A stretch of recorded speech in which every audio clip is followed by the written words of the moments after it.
స్వచ్ఛత అంటే నందిని పాలు మరియు పెరుగు. లక్షలు ఫీజు కట్టి మీ పిల్లల్ని స్కూల్కి పంపిస్తున్నారు. అయితే ఆ తల్లిదండ్రులు అందరూ కూడా ఖచ్చితంగా అలర్ట్ అవ్వాల్సిన వీడియో అది. ప్రతి ఒక్కరు కూడా తప్పకుండా చూడడమే కాదు, అందరికీ షేర్ చేయడంతో పాటు లాస్ట్లో నేను ఏం చెప్తున్నా విని దీన్ని మీ ఖచ్చితంగా మీ స్కూళ్ళకి సంబంధించి మేనేజ్మెంట్కి చెప్పితేరండి. ఈ వార్త ఇప్పుడు గుబురు పుట్టించే వార్తే.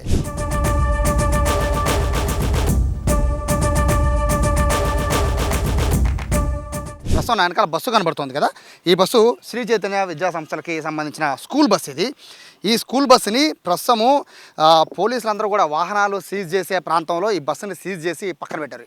ఈ బస్సుని సీజ్ ఎందుకు చేశారు అంటే, నిన్న మధ్యాహ్నం టైంలో స్కూల్ వదిలేస్తే ఒంటిపూట బళ్ళు కాబట్టి స్కూల్ వదిలేసిన టైంలో ఈ బస్సు డ్రైవర్ అత్యంత వేగంగా నేషనల్ హైవే పైన, విజయవాడ నుంచి వారధి వెళ్తున్న నేషనల్ హైవే పైన, కృష్ణా హైవే పైన చాలా ఫాస్ట్గా వెళ్తుంటే కొంతమంది వాహనదారులు చూసి స్కూల్ వ్యాన్ చాలా ఫాస్ట్గా వెళ్తుందని పోలీసులు కంప్లైంట్ ఇస్తే పోలీసులు ఈ బస్సును ఆపారు. బస్సును ఆపి డ్రైవర్ని చెక్ చేస్తే ఇక్కడ మ్యాటర్ ఏం తెలిసిందంటే, బస్సులో ఉన్న 30 మంది పిల్లలతో వాళ్ళ ప్రాణాలతో బస్సు డ్రైవర్ చెలగాటమాడుతున్నాడు. అతను డ్రంక్ అండ్ డ్రైవ్లో ఆ టెస్ట్లో పట్టుబడ్డాడు. అతను ఫుల్గా మద్యం సేవించి ఉన్నట్టు తెలుస్తుంది. దాదాపు 100 పాయింట్లు కూడా ఆ డ్రైవర్కి వచ్చినట్టుగా కూడా తెలుస్తున్న నేపథ్యంలో పూర్తిగా ఈ బస్సుని ఒకసారి గమనించండి. మొత్తం అంతా కూడా ఒక స్క్రాప్ వేసే బస్సులో ఉంది. అసలే పిల్లలు 30 మంది పిల్లలు అంటే మామూలు విషయం కాదు. ఒక్కొక్క విద్యార్థికి నాకు తెలిసి వేలలో లక్షల్లో ఫీజులు కట్టుంటారు.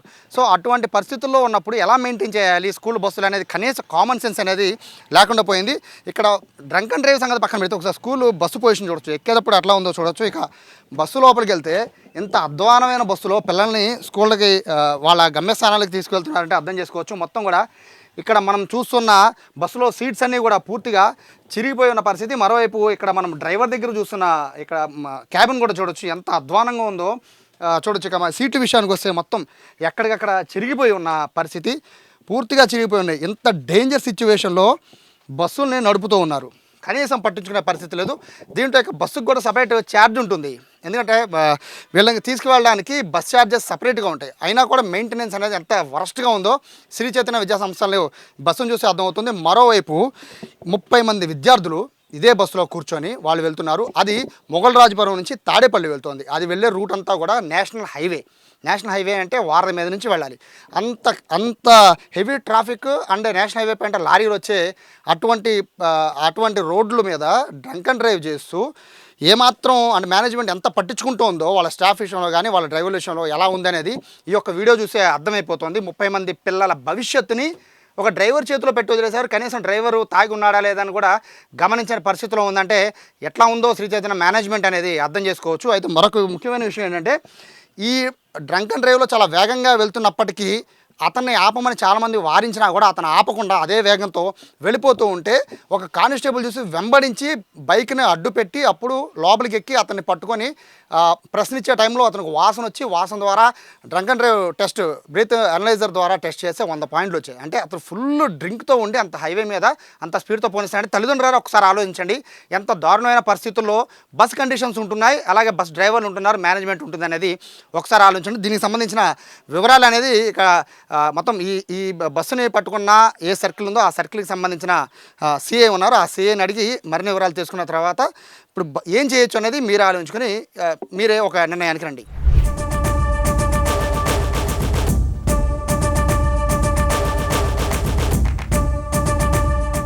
ఆ బస్సును ఆపిన సర్కిల్కి సంబంధించిన సిఏ ఉన్నారు, బాలమురళీకృష్ణ గారు. సార్ నమస్తే. సార్ ఏం జరిగింది? శ్రీ చైతన్య కాలేజీ బస్సుని సీజ్ చేశారు, రీజన్ ఏంటి?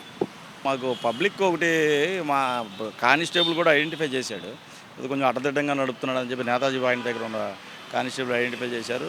వెటర్నరీ దగ్గర ఉన్న వాళ్ళు కూడా చెప్పారు, పబ్లిక్ కూడా చెప్పారు ఆ బస్సు కొంచెం ర్యాష్గా ఉందని చెప్పి. డౌట్ వచ్చి మనం నెక్స్ట్ పాయింట్ని అలర్ట్ చేసి మన ఎస్ఐ గారు ఇమీడియట్గా సెట్లో తీసుకొని ఇమీడియట్గా వెళ్ళిపోతే ఆ బస్సు అక్కడ ఆపడం జరిగింది. ఆ జరిగిన దాని మీద వెరిఫై చేస్తే అది స్కూల్ బస్సు. దాంట్లో అతను కొంచెం అన్కంట్రోలబుల్గా ఉన్నట్టుగా డౌట్ వచ్చి మన వాళ్ళు డ్రంక్ అండ్ డ్రైవ్ అనేది కండక్ట్ చేయడం జరిగింది. డ్రంక్ అండ్ డ్రైవ్ మిషన్ తెప్పించి డ్రంక్ అండ్ డ్రైవ్ కండక్ట్ చేస్తే డ్రంక్ అండ్ డ్రైవ్లో అతను మ్యాక్సిమం అవుట్ ఆఫ్ కంట్రోల్లో తాగినట్టుగా వచ్చింది. అండ్ ఇమీడియట్గా అతన్ని అదుపులోకి తీసుకొని బస్సును కూడా సీజ్ చేసి చేయడం, నెక్స్ట్ యాజ్ పర్లా ఏదైతే ఉందో లీగల్గా ప్రొసీడ్ అయ్యి కోర్టు ముందు ప్రవేశపెడతామండి. అతను సమాచారం ఇచ్చారండి మేనేజ్మెంట్కి? మేనేజ్మెంట్ని పిలిపించడం జరిగింది. దాని మీద కౌన్సిలింగ్ చేయడం కూడా జరిగింది, గట్టిగా వార్నింగ్ ఇవ్వడం కూడా జరిగింది. తర్వాత అట్లానే ఈ బస్సెస్, స్కూల్ బస్సెస్ అనేది కూడా ప్రాపర్ అడ్మినిస్ట్రేషన్ పాయింట్ ఆఫ్ వ్యూలో కానీ లేకపోతే వేరే విధమైన ఇది లేకుండా కంట్రోలబుల్గా ఎవరైతే ఉన్నారో ఈ బస్సెస్ కంట్రోల్ చేసే ట్రాన్స్పోర్ట్ డిపార్ట్మెంట్ ఉంటుంది వాళ్ళకి అట్లానే తర్వాత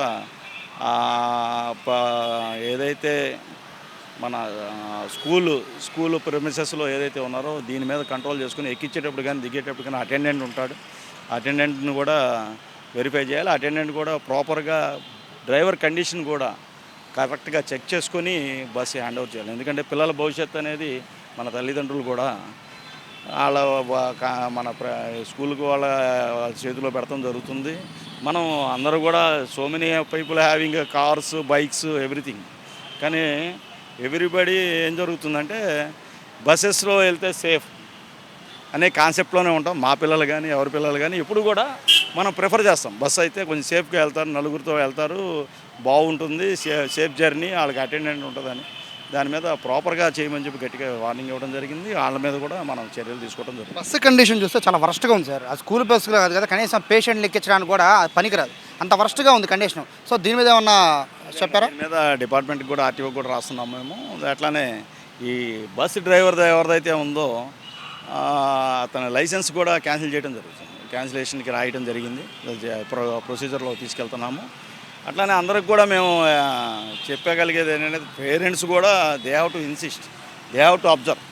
వాళ్ళ పిల్లలు వెళ్తున్నారు కాబట్టి వాళ్ళ మీదే వదిలేయకుండా మనకున్న ఇంట్రెస్ట్ వాళ్ళకి అంత ఉండకపోవచ్చు, కానీ దే హ్యావ్ ఫీల్ రెస్పాన్సిబిలిటీ అనేది ఫీల్ చేయాలి ఖచ్చితంగా. అది యాజమాన్యం చేయకపోతే యాజమాన్యం మీద కూడా చర్యలు ఉంటాయండి. గబుక్కున ఏదైనా జరగడానికి జరిగితే it is a major incident అవుతుంది. ఎంతోమంది పిల్లలు తల్లిదండ్రులు కానీ వాళ్ళని నమ్ముకున్న వాళ్ళు కానీ అందరూ కూడా చాలా ఫీల్ అవ్వాల్సిన పరిస్థితి వస్తుంది. ఫైనల్గా ఈ స్కూల్ బస్సులు నడిపే ఇప్పుడు మీరు సాధారణ డ్రంక్ అండ్ డ్రైవ్ టెస్ట్ అంటే మేము అందరూ ఏమనుకుంటామంటే బైక్లో, కార్లో ఆపుతారనుకుంటాం. స్కూల్ బస్సును ఆపి టెస్ట్ చేశారు కదండి. ఇక రాబోయే రోజుల్లో స్కూల్ స్టార్ట్ అవుతాయి జూన్ నుంచి, ప్రస్తుతానికి క్లోజ్ అయిపోయినా కూడా. సో మీరు అంటే ఆర్టీఏ డిపార్ట్మెంట్ కానీ వీళ్ళందరూ కూడా మీరు స్కూళ్ళకి ఫిట్నెస్ సంబంధించిందే కాకుండా డ్రంక్ అండ్ డ్రైవ్ టెస్ట్ చేయాలని అందరూ చాలామంది కోరుతున్నారు. దీనిపైన స్పెషల్గా డ్రైవ్ నిర్వహిస్తారా? ఖచ్చితంగా ఆర్టీఓ డిపార్ట్మెంటు మేము కలిపి జాయింట్గా కూడా లాస్ట్ టైం కూడా మేము ఈ డ్రైవ్స్ అనేది కండక్ట్ చేయడం జరిగింది on different issues. Not only buses, autos కానీ లేకపోతే ట్రాన్స్పోర్ట్ వెహికల్స్ కానీ లేకపోతే ప్రైవేట్ ట్రావెల్స్ కానీ ఇట్లా జాయింట్ కండక్ట్ చేస్తున్నాం.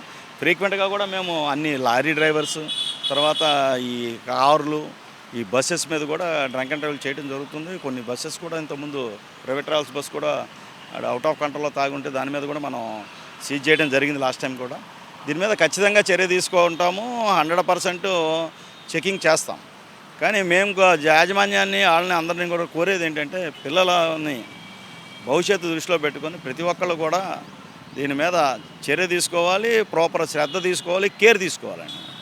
Thank you sir. ఫస్ట్ అయితే మీరు ఆ బస్సును ఆపినందుకు, పిల్లల భవిష్యత్తు సేవ్ చేసినందుకు.